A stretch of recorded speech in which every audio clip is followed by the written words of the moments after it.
तो कौन सा एक्सरसाइज हम लोग पढ़ रहे थे? प्रश्नावली 5.2 ना, है ना। और आज हम लोग यूटिलाइज करने, सुनो मेरी बात को ध्यान से, आज हम लोग यूटिलाइज करने वाले हैं जो चीज़ पढ़ रहे थे। अभी तक हम लोग कितना चीज़ें पढ़े थे? Chain rule. चेन रूल किस प्रकार के फलनों का अवकलन करने के लिए यूज करते हैं? जो संयोजित फलन होता है। उसके बाद पढ़े थे U इंटू V रूल, मतलब अगर दो फलन गुणा के रूप में हो तो उसको हम लोग कैसे डिफ्रेंशिएट करते हैं। दो फलन अगर भागा के रूप में हो तो उसको कैसे डिफ्रेंशिएट करते हैं। सब चीज़ को पढ़ चुके थे कॉन्सेप्ट वाइज। आज हम लोग सवाल के साथ यूटिलाइज करने वाले हैं। सवाल के साथ यूज करो, चलो समझो। पहला और दूसरा है, इसका पहला और दूसरा तो हम लोग एक एग्जाम्पल्स में बता चुके थे। अरे भाई एक वीडियो हम लोग पढ़े थे ना पिछले क्लास में, तो एग्जाम्पल्स के तौर पे पहला दूसरा बता चुके थे।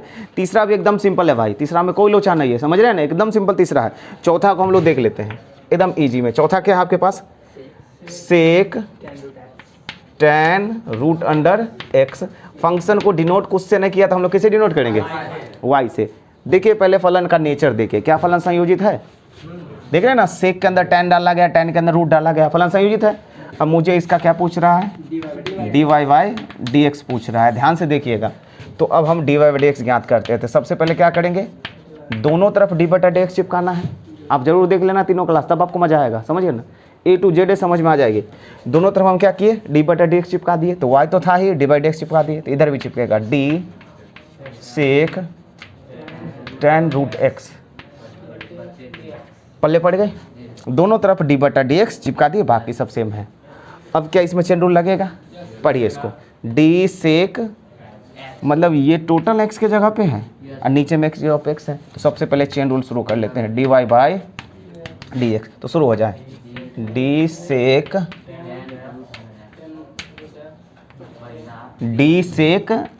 x by d x. याद है ना? तो ये जो अपना मन से लिखे सवाल को मैनेज करने के लिए, तो अपना मन से जब भागा किए तो अपना मन से गुना भी करेंगे। सवाल के साथ ऐसा छेड़छाड़ करें कि सवाल पे कोई फर्क ना पड़े। अब पढ़िए इसको, D tan x by d x. फिर अपना मन से इसको भाग दिए हैं, सवाल को मैनेज करने, तो अपना मन से क्या करना पड़ेगा? गुना करना पड़ेगा। अब पढ़िए d root by d x. और सब फलन का संबोधन हम लोग ऑलरेडी पढ़ चुके हैं, जो किसको कैसे संबोधित करते हैं। फलन का संबोधन से ही पता चलता है जो एक्स के स्थान पे है क्या, फलन के संबोधन से पता चलता है। चलिए शुरू हो जाइए। अब चेन रूल अप्लाई कर लिए, कितना चेन बना? 3 चेन वाला। सबका अपना अपना फार्मूला होगा, अपना अपना फार्मूला होगा ना। सबसे पहले पढ़ो सेक एक्स का, बढ़िया, सेक एक्स, क्योंकि एक्स लिखने दीजिए, sec x into tan x लिखने दो, एक्स लिख रहे हैं ना, sec x into tan x. ये मुझे सिर्फ इसका पार्ट हुआ। अब tan एक्स का, सेक एक्स स्क्वायर और x, इसका x ये है ना, और फिर रूट x का सिंपल फलन है 1/2 रूट अंडर x। यही तो आपका प्रश्न हो जाएगी। कोई लोचा नहीं होना चाहिए, बहुत आराम से आप काम कर सकते हो, कोई लोचा नहीं है, दिक्कत नहीं। तो बहुत रिलैक्स्ड होकर आगे बढ़ के काम करेंगे हम लोग। ये सवाल नंबर कितना था? सवाल नंबर 4 था। 5वां सवाल को थोड़ा देख लीजिएगा, u बटा v पे काम करनी, समझे ना। थोड़ा सा 5वां में ना थोड़ा सा हम लोग शॉर्ट वे में यूज करेंगे। 5वां में आपका फंक्शन क्या है? y sine A x plus b by cos c x plus d. ध्यान से देखना, ये फलन u बटा v के रूप में है। अब मुझे इसका क्या मांग रहा है? D y by d x. थोड़ा सा ध्यान दो आप, सीधे इसमें क्या करेंगे, थोड़ा सा शॉर्ट करेंगे हम लोग। बताओ ऊपर वाला फलन में चेन रूल लगेगा? मेरी बात तो रुक जाओ। अगर हम ये फलन लेते y बराबर tan log x स्क्वायर, इसमें कितने फलन हैं? 1 2 3 फलन है ना। तो अगर आपको बोला जाएगा इसका एक लाइन में अवकलन करें तो आप कर दीजिएगा। हाँ बस ये देखिए ना, d y by d x एक लाइन में अवकलन करेंगे। tan x का अवकलन, ये टोटल किसका काम कर रहा है? x का। सबसे पहले हम किसको एक लाइन में अवकलन करना है, मुझे हो जाएगा क्या?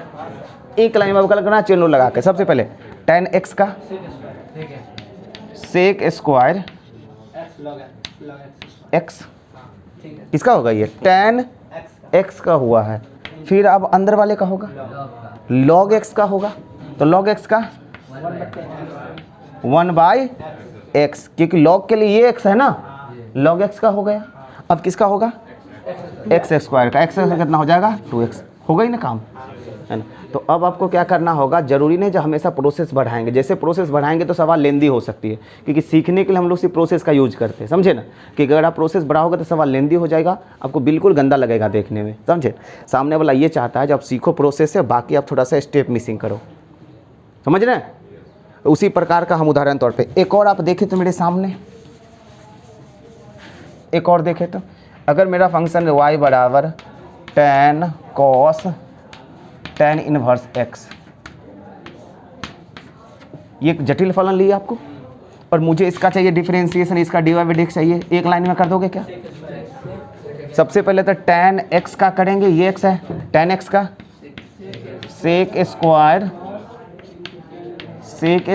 x, sec स्क्वायर x, और फिर x का, जिसको x पढ़े उसका ना, cos x का, अंदर cos x का माइनस साइन x, क्योंकि इसके लिए x तो ये है, फिर अंदर वाले का tan इनवर्स x का 1/1 प्लस एक्स स्क्वायर, बस बंद हो गई ना। 3 फलन का संयोजन था, 3 बार में काम हो गया।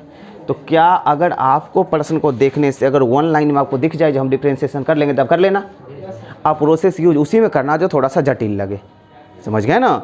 आप प्रोसेस उसी में यूज करिएगा जो आपको थोड़ा सा जटिल लगे, जो लगे कि आसानी से हो जाएगा तो आप सीधे समझने की कोशिश, सीधे डायरेक्टली कर लीजिए। और बिल्कुल ये ना सोचिए जो सामने वाला, आप लोग के दिमाग में आएगा अगर प्रोसेस गायब करेंगे तो सामने वाले को समझ में नहीं आएगा। अरे भाई आप जिसको कुछ बुझने नहीं आ रहा है उसको समझ में आ गया, अरे आपको समझ में आएगा तभी तो स्टेप गायब किए ना। और जो मैथ्स में प्रोफेशनल है उसको समझ में आएगा। तो इस चीज़ों को ना भूले, बड़ी आराम से काम करेंगे, तो रिलैक्स होके समझिए। चलिए हमको क्या चाहिए, dy बाई dx ना, चलो रिलैक्स होके। u बटा v का फार्मूला आपको पता होता है। सबसे पहले नीचे वाले को रखेंगे, नीचे वाले को रखेंगे, ऊपर वाले का अवकलन होगा, सीधे अवकलन कर लीजिए। ऊपर वाले का अवकलन होगा तब अवकलन करते हैं, अवकलन कर रहे हैं हम। नीचे वाले को रखें, ऊपर वाले का अवकलन करना था, ऊपर वाले का अवकलन करना था। ऊपर वाला अवकलन 2 पार्ट में होगा, एक बार तो साइन x का होगा, एक बार अंदर वाले का होगा। तो साइन x का होगा cos x, और फिर अंदर वाले का होगा a, क्योंकि ये 0 हो जाएगा ये 1 हो जाएगा, समझ रहे हो ना। तो नीचे वाले को रखिए, ऊपर वाले का अवकलन कर लिए, माइनस नहीं पहले पढ़ा क्या हो, पहले हो गई ना। नीचे वाले को रखे, ऊपर वाले का अवकलन हो गई। अब ऊपर वाले को रखेंगे, ऊपर वाले को रखो, ऊपर वाले को रखेंगे, नीचे वाले का अवकलन होगा, नीचे वाले का अवकलन होगा फार्मूला से माइनस, है ना। फार्मूला से क्या होती है माइनस। नीचे वाले को रखे, ऊपर वाले का अवकलन हुआ। अब ऊपर वाले को रखेंगे, नीचे वाले का अवकलन करेंगे, माइनस। अब आगे बढ़ाते हैं, क्या करेंगे, ऊपर वाले को रखेंगे, नीचे वाले का अवकलन होगा, तो ऊपर वाले को रख लिए, नीचे वाले का अवकलन होगा cos x का अवकलन माइनस साइन x, तो ये माइनस माइनस प्लस नहीं हो जाएगा, साइन x, x के जगह पे सी एक्स प्लस डी, और फिर अंदर से c नहीं हो जाएगा। हाँ मेरे पास जगह नहीं था इसलिए लिख दिए, समझ रहे, मैनेज कर लेंगे, कोलोचन है। तो क्या किए, नीचे वाले को रखे, ऊपर वाले का, ऊपर वाले को रखे, नीचे वाले का, काम हो गई। और फिर उसके बाद क्या होता है, नीचे वाले का स्क्वायर। अभी हम लोग को थोड़ा सा स्टेप बचा ना, अब अगला स्टेप में क्या करेंगे, dy बाई dx में। सभी बंदे के ध्यान दीजिए, अगला स्टेप में क्या करेंगे, यहाँ से यहाँ तक एक पद, यहाँ से यहाँ तक दूसरा पद, आइए नीचे तो अलग अलग कर ले, अलग अलग कर लेते, ये बटा ये और ये बटा ये, अलग अलग कर ले। थोड़ा अलग करो तो जाहिर सी बात है अलग करेंगे तो कटेगा। अरे भाई अगर a प्लस बी बाई अगर 2 है तो इसको a बाई 2 और b बाई 2 नहीं अलग अलग कर लेंगे। तो जैसे हम इसको अलग अलग करेंगे तो कुछ कटेगा। तो सी एक्स प्लस डी है ऊपर में, हाँ सी एक्स प्लस डी वाला, और ये एक पीस कट जाएगा तो बचेगा क्या, a बचेगा और cos ax प्लस b बचेगा, और नीचे में बचेगा cos cx प्लस डी, क्योंकि 2 पीस था, एक पीस कट गया है, प्लस। जब इसको अलग हम लोग करेंगे तो बताइए क्या बचेगा, सो कटेगा क्या, नहीं, दोनों साइन है और इसमें cos है, नहीं कटेगा। लेकिन cx प्लस डी एक साइन वाला और एक cos वाला cx प्लस साइन बटे cos tan बन जाएगा, मतलब कुल मिला करके c बचेगा आपके पास, और ये साइन ax प्लस b तो बचेगा ही, है ना, और एक साइन cx प्लस डी बन जाएगा क्या, tan cx प्लस डी, सी एक्स प्लस डी और नीचे में बच जाएगा cos c x plus D, क्योंकि 2 था ना, तो एक तो tan बनाने में खर्च हो जाएगी। अब बताइए क्या हो जाएगा dy बाई डी एक्स के लिए। अब आपको देखिए गौर से, ये छोटा पद होगा, छोटा पद होगा, अच्छा cos सी एक्स प्लस डी इसमें भी, cos सी एक्स प्लस डी इसमें भी, तो अगर ऊपर चला जाता है तो sec सी एक्स प्लस डी बन जाएगा, इसमें भी बन जाएगा sec सी एक्स प्लस डी। तो दोनों में से मुझे नहीं लग रहा है जो sec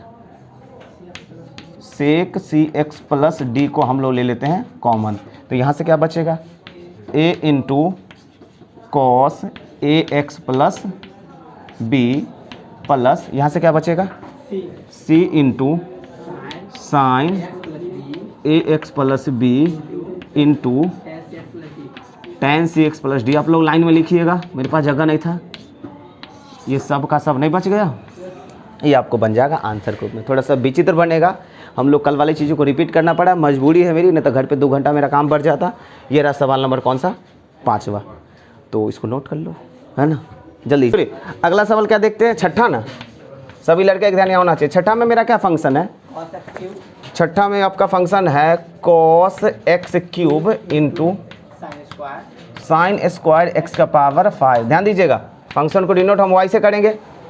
ध्यान से देखो, हमको पूछ रहा है क्या dy बाई डी एक्स, बहुत ध्यान से देखिए, आपको नहीं लग रहा है 2 फलन गुणाक रूप में है, u इंटू भी, u इंटू भी।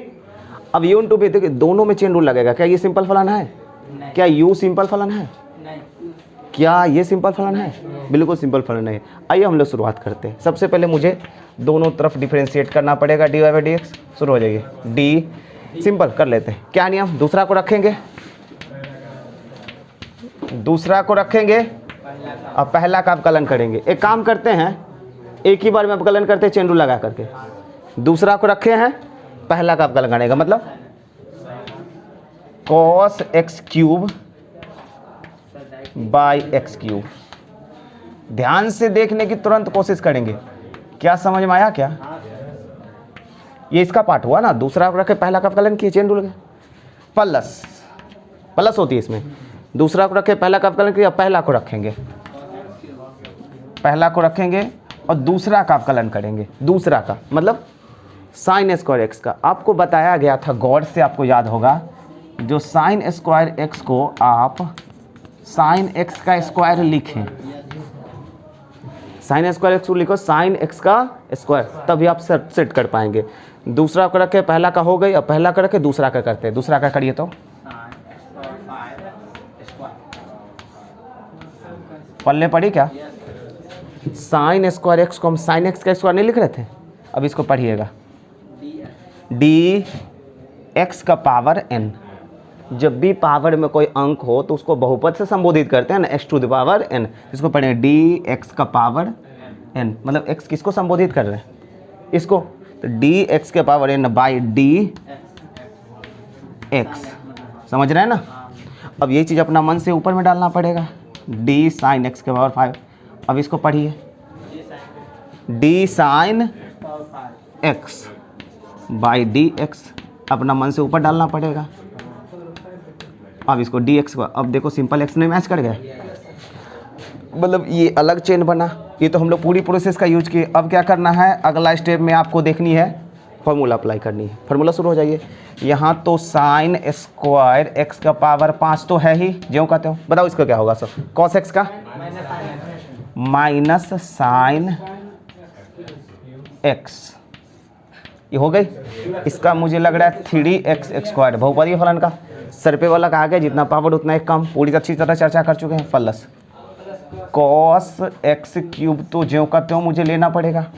अच्छा यहाँ पे देख लीजिए, बहुपद का फार्मूला लगाएंगे, x to the power n का, तो सर पे वाला आगे, और जितना पावर है और जितना पावर उसमें से कम करेंगे, तो इसका पावर कितना था 2, तो एक कम करेंगे, एक को नहीं लिखा जाएगा, इसका काम हो गई है। अब साइन एक्स का कॉस एक्स और इसका 5 इंटू एक्स के पावर 4 बहुपदीय फलन है। अब आपका सीधे अगला स्टेप में ट्राई करेंगे। अब कलन तो हो गई, अब अगला हम थोड़ा सा समअप करिए, जोड़ घटाव कीजिए। कुछ कॉमन वॉमन हो रही है क्या, देखिए आपके पास कितने पद है, सुनिए मेरी बातों को, यहाँ से यहाँ तक एक पद आ गया, और यहाँ से यहाँ तक टोटल आ गया दूसरा पद, समझ गया ना। ओहो इसमें माइनस है तो माइनस तो आगे आ जाएगा। अरे देखो ये 3 पद गुना में है तो माइनस आगे आ जाएगा, लेकिन इसको थोड़ा सजा के लिखोगे आंसर मिलाने के लिए। अगर आपको -4 + 5 का भी दिखे तो लिखने का तरीका 5 - 4 है। हमेशा प्लस वाला पहले लिखते हैं, माइनस वाला बाद में लिखते हैं। लिखने का तरीका भी ध्यान रखना पड़ेगा आपको बढ़िया मार्क्स लेने के लिए। यहाँ देखिए पहले वाला टर्म माइनस में है क्योंकि ये माइनस तो यहाँ जाएगी ना, और दूसरा टर्म क्या है प्लस में। तो जब हम लिखेंगे अगला स्टेप में तो इसको पहले लिखेंगे और इसको बाद में लिखेंगे, समझिए। चलिए कॉमन लेने के बारे में सोचिए, कॉमन होगी क्या, गौर से सोचो। आंसर की सवाल का आंसर किसे कहते हैं, सवाल का छोटा रूप को आंसर कहते हैं, और कॉमन लेना भी छोटा रूप बनाने का एक जरिया होता है। ट्राई करें। ओहो इसमें x² है और इसमें x के पावर 4 है, बिल्कुल कॉमन है। इसमें x² है और इसमें x का पावर 4 है, मतलब x² तो दोनों में से कॉमन हो जाएगी ना। और क्या है देखो sin² x के पावर 5, मतलब sin x का पावर 5 2 पीस है, इसमें स्क्वायर है ना, और इसमें भी बिल्कुल कॉमन हो जाएगा। इसमें sin x का पावर 5 है और इसमें भी sin x का पावर 5 है, तो कॉमन है होगी। और भी क्या x³ वाला देखो तो यहाँ sin x³ है और इसमें cos x³ है, कॉमन नहीं होगा। मतलब आपको 2 चीज़ें कॉमन हो रहा है, यहाँ से x² कॉमन हो जाएगा और sin x के पावर 5 एक पीस कॉमन हो जाएगा, नहीं कॉमन हो जाएगी। तो लिखो क्या कॉमन होगा सर, x² कॉमन लोगे और sin x⁵ 5 कॉमन लेंगे, बचा का पहले उसको इसको लिखना पड़ेगा। लिखिए तो क्या बचा हुआ, ओहो 5 × 2। अरे भाई छोटा भी ना दिमाग लगाना चाहिए आपको, छोटा भी ना करना है। अगला स्टेप जो लिखोगे ज्यों खाते हो थोड़े उतारते हैं, समअप करके उतारते हैं। देखिए ये 5 है और यहाँ पे 2 है, तो 5 दूनी कितना हो जाएगा 10। मुझे बच रहा है 10x² पल्ले पड़ गया, 4 था 2 ले चुके हैं। चलो बात अंक वाला बचा क्या, sin x के पावर 5 ले चुके हैं, नहीं ले चुके हैं, बचा कितना, यहाँ से बचा है cos x³ ये बच चुका है, ये ले चुके हैं, और cos x के पावर 5 ये बच चुका है माइनस। समझ रहे कि नहीं, क्या कि हम इसको पहले लिखे हैं जो कॉमन था उसको लेने के बाद, इधर वाला को अब हम लिखेंगे उधर। चलिए क्या कॉमन हो रहा है, x² तो कॉमन ले, 3 बचा हुआ है, 3 बचा हुआ है ना, और क्या बचा हुआ है sin x पावर 5 एक पीस ना कॉमन हुआ, एक पीस बचेगा, sin x⁵ 5 बचेगा, बच गई। ये क्या बचेगा sin x⁵ 3 बचेगा, यही ना बचेगा आपको, गौर से देखिएगा तो। अरे भाई गौर से देख रहे हो ना, समझ रहा। मुद्दा क्या होगा, जब सवाल बन चुका होगा तब आपको दिमाग खराब कर देगा। सवाल को बनते हुए आपको देखना है, कैलकुलस पढ़ रहे हो ना, तो सवाल को बनते हुए देखना ऊपर से नीचे तक। ये रहा आपका आंसर।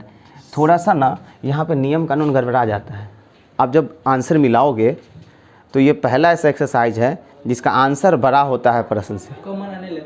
कभी इसमें कॉमन नहीं लिया, वो तो आप आंसर मिलाए हो तब ना नहीं लिया। आंसर किसे कहते हैं, हम तो अपना कर्तव्य करेंगे ना।